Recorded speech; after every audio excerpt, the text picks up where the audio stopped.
उस समय बनारस के अंदर, काशी के अंदर एक रामानंद नाम के बहुत बड़े विद्वान प्रसिद्ध थे। उनके विषय में माना जाता था कि इन्होंने चारों वेदों को, 18 पुराणों को, श्रीमद् भगवत गीता को ठीक ढंग से जाना है, जिस कारण से वो प्रचार किया करते थे।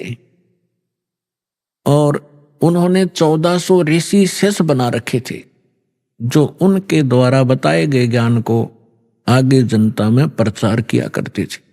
और स्वामी रामानंद जी एक ब्राह्मण के अतिरिक्त अन्य किसी जाति मजहब वाले को अपना शिष्य नहीं बनाते थे। अन्य को वो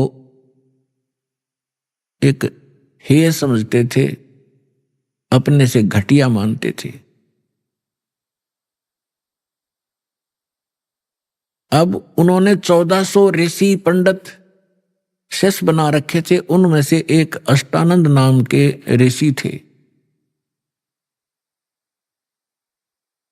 और वो प्रतिदिन एक लहर तारा नामक तालाब था, आज भी है, लेकिन अब तो वो सिर्फ एक यादगार रूप में ही रहा है। लहर तारा तालाब उसका नाम कैसे पड़ा?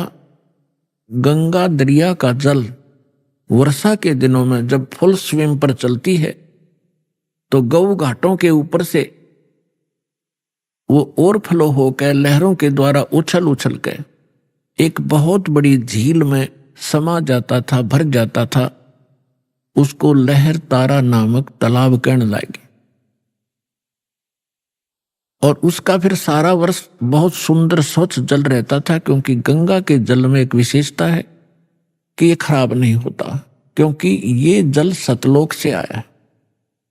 परमात्मा ने एक सैंपल भेज रखा कि हमारे लोक में ऐसे पदार्थ हैं, ना दूध कभी खराब होते, दरिया बहती है, ना दही और मक्खन खराब होते।